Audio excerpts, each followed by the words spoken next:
Hello viewers, welcome back to the channel. स्वागत है आपका आप सबका एक नए और इन्फॉर्मेटिव वीडियो में। आज हम बात करेंगे एक ऐसे सेक्टर के बारे में जिसने ना सिर्फ इंडिया में नए करियर ऑप्शंस क्रिएट किए हैं बल्कि पूरे देश के डिजिटल फ्यूचर को शेप किया है। तो ये टॉपिक है आईटी इनेबल्ड इंडस्ट्रीज़, यानी आईटी का यूज़ करके चलने वाली सर्विसेज और इंडस्ट्रीज़। चलिए स्टेप बाय स्टेप समझते हैं कि ये इंडस्ट्री क्या होती है, कैसे काम करती है, क्या क्या फीचर्स हैं और क्यों ये इंडिया के लिए इतनी इम्पोर्टेंट है। तो दोस्तों, सबसे पहले समझते हैं कि आईटी इनेबल्ड सर्विसेज या आईटी इनेबल्ड इंडस्ट्रीज़ होती क्या है। आईटी इनेबल्ड सर्विसेज ऐसी सर्विसेज होती हैं जो इंफॉर्मेशन टेक्नोलॉजी का यूज़ करके प्रोवाइड की जाती है। इनका मेन फोकस होता है डेटा, इंफॉर्मेशन, कम्युनिकेशन और बिजनेस ऑपरेशन को एफिशिएंट बनाना, और ये सब कुछ आईटी के थ्रू पॉसिबल होता है। आप सब सोच रहे होंगे कि इसका रियल लाइफ एग्जांपल क्या है, तो चलिए कुछ पॉपुलर एग्जांपल्स को देखते हैं। फर्स्ट है BPO, that's business process outsourcing. ये वो कंपनीज होती हैं जो दूसरी कंपनीज का customer support, back and work या एचआर सर्विसेज जैसे काम संभालती हैं। जैसे अगर एक यूएस कंपनी को अपने कस्टमर की कॉल हैंडल करने हैं तो वो इंडिया के बीपीओ सेंटर को हायर कर लेगी। फिर है KPO, that's knowledge process outsourcing. BPO business process outsourcing, KPO is knowledge process outsourcing. ये थोड़ा एडवांस लेवल का होता है जहाँ स्पेशलाइज्ड काम होते हैं, जैसे market research, data analysis, legal documentation या टेक्निकल कंटेंट क्रिएशन। इसमें हाईली स्किल्ड लोग चाहिए होते हैं। फिर है कॉल सेंटर्स, यहाँ पर कस्टमर कॉल अटेंड की जाती है, या तो किसी प्रोडक्ट के सपोर्ट के लिए या फीडबैक कलेक्ट करने के लिए। ये सेंटर ऑलमोस्ट 24/7 चलते हैं।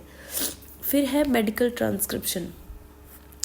इस सर्विस में डॉक्टर्स या हॉस्पिटल के रिकॉर्डेड ऑडियोज़ को लिखित फॉर्म में कन्वर्ट किया जाता है पेशेंट रिकॉर्ड बनाने के लिए।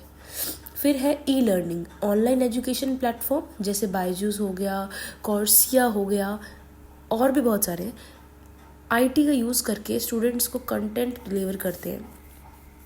फिर है डिजिटल मार्केटिंग। इस फील्ड में कंपनीज अपने प्रोडक्ट्स को ऑनलाइन प्रमोट करती हैं using social media, SEO, Google ads etcetera. IT tools के बिना डिजिटल मार्केटिंग पॉसिबल ही नहीं है। फिर आता है हमारा online banking services, internet banking, mobile banking, ये सब आईटी इनेबल्ड सर्विसेज का ही हिस्सा है। आप घर बैठे बैठे ट्रांजैक्शन कर पा रहे हो, तो ये सब कुछ पॉसिबल हो पा रहा है, तो उसका रीज़न सिर्फ आईटी इनेबल्ड सर्विसेज ही है। तो ये सभी एग्जाम्पल्स दिखाते हैं कि IT enabled services her sector में काम आ रहे हैं, चाहे वो एजुकेशन हो, हेल्थ हो, फाइनेंस हो या कस्टमर सपोर्ट हो। अब बात करते हैं आईटी इनेबल्ड इंडस्ट्री के कुछ खास और इम्पॉर्टेंट फीचर्स के बारे में। जैसे first one is technology driven. ये इंडस्ट्री कम्प्लीटली टेक्नोलॉजी पर बेस्ड होती है, जिसमें software application, cloud platforms, AI और ऑटोमेशन का एक्सटेंसिव यूज़ होता है। फिर है global presence. IT enabled services companies का काम इंडिया में होता है, लेकिन उनके क्लाइंट दुनिया के हर कोने से हो सकते हैं, जैसे they might be from USA, UK, Australia. इससे इंडिया का ग्लोबल एक्सपोजर भी बढ़ता है। फिर है कॉस्ट एफिशिएंसी। डेवलप्ड कंट्रीज़ जैसे यूएस और यूके में लेबर कॉस्ट बहुत हाई होती है। इंडिया जैसे डेवलपिंग कंट्रीज़ में स्किल लोग कम सैलरी में काम कर लेते हैं, इसलिए बहुत सी कंपनीज अपना काम इंडिया आउटसोर्स करवा देती है। फिर है 24/7 सर्विसेज, क्योंकि क्लाइंट अलग अलग टाइम जोन में होते हैं, इसीलिए आईटीएस कंपनीज 24 आवर्स वर्क करती हैं। नाइट शिफ्ट में भी लोग काम करते हैं ताकि कोई भी क्लाइंट बिना सपोर्ट के ना रहे। Fifth one is employment generator. ये सेक्टर ग्रेजुएट्स के लिए एक बहुत बड़ा करियर ऑप्शन बन सकता है। कम्युनिकेशन स्किल्स और बेसिक आईटी नॉलेज के साथ आपको जॉब मिल सकती है। इनसे लाखों लोगों को रोज़गार दिया है। मतलब एम्प्लॉयमेंट के लिए बहुत अच्छा वर्क करती है हमारी आईटीएस सर्विसेज।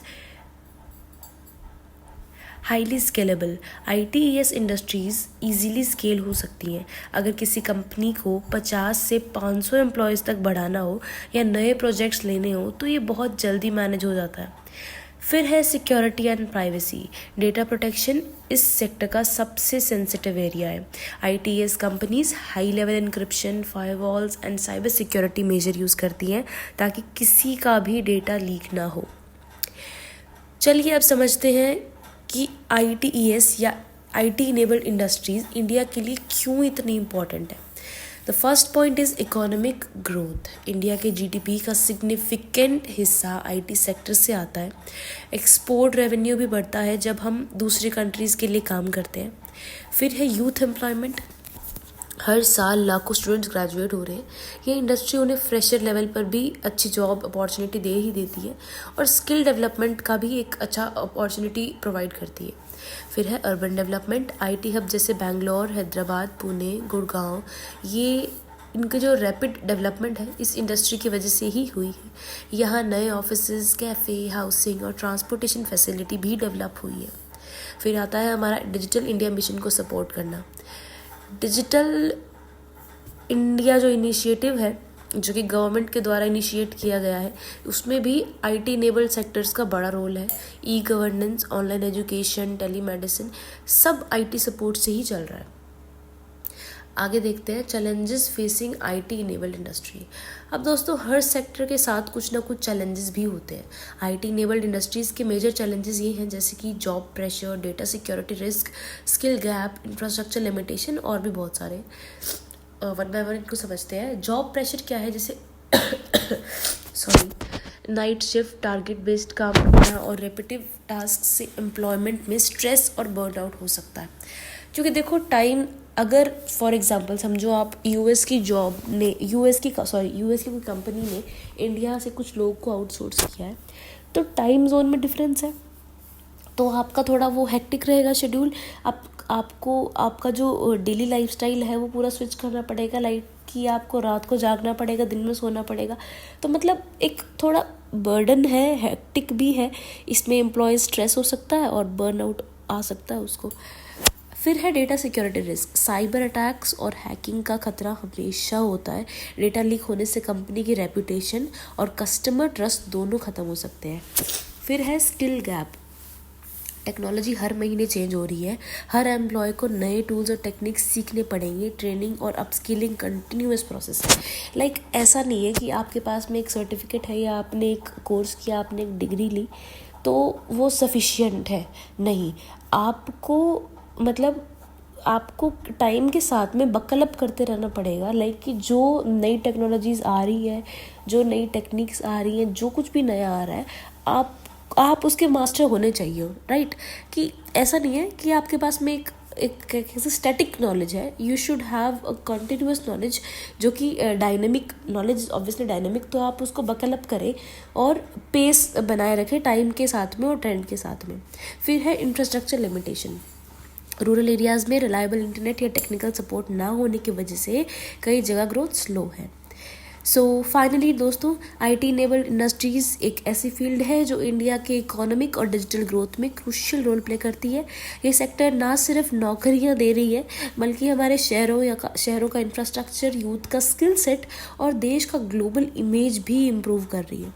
आने वाले टाइम में AI, मशीन लर्निंग और ऑटोमेशन जैसे नए टूल्स इस इंडस्ट्री को और भी पावरफुल बनाएंगे।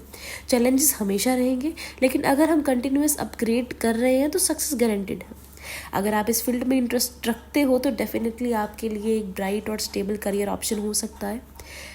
Thank you so much and this was it with this video. कुछ भी डाउट हो, कुछ भी समझ ना आया हो तो प्लीज़ कमेंट सेक्शन में बता दीजिएगा। एंड आई एम सॉरी अगर मेरी आवाज़ में थोड़ा सा क्रैक्स एंड डिस्टर्बेंस आ रहा है, तो I hope it's fine. Thank you so much.